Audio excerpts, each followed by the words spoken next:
এই গরমের সিজনে আমার লাউ ক্ষেত অনেক ক্ষয়ক্ষতি হয়েছে, লাউ বেঁকে যাচ্ছে এবং লাউয়ের আগা এটা সব নষ্ট হয়ে যাচ্ছে খরানের কারণে। এবং এই বীজ দিতে আসি, এই অনেক পোকামাকড় হয়েছে। এই পোকামাকড়ের জন্য আমি এই কীটনাশক দিতাছি এবং গরমের কারণে আপনার লাউ পচে যাচ্ছে। বৃষ্টি যদি না হয় তো সমাধান এখন এতটা হবে না।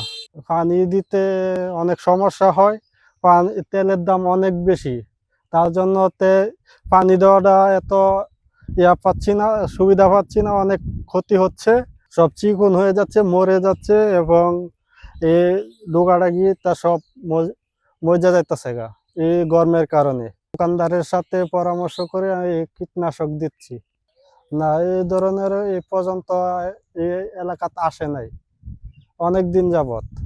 এরা আসলে কিছুটা উপকার হতো। এই কীটনাশক দিয়েও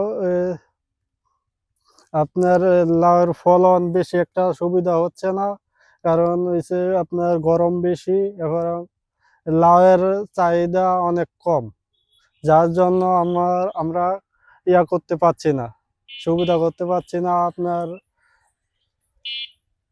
কৃষি কৃষি অফিস থেকে কেউ আসে না, কোনো পরামর্শ পায় না, কোনো কীটনাশকও পায় না।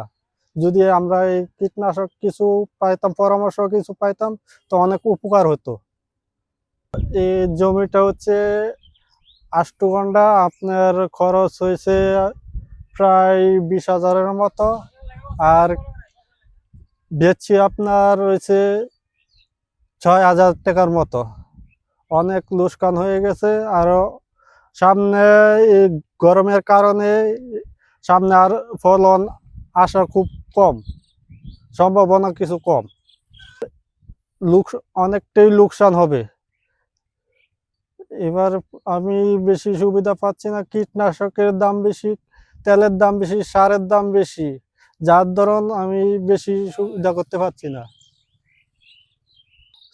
সরকারের কাছ থেকে সহযোগিতা হলো ওরা যদি কীটনাশকের দেওয়া কিছু কমিয়ে দিত, তাহলে আমরা অনেক উপকার পাইতাম।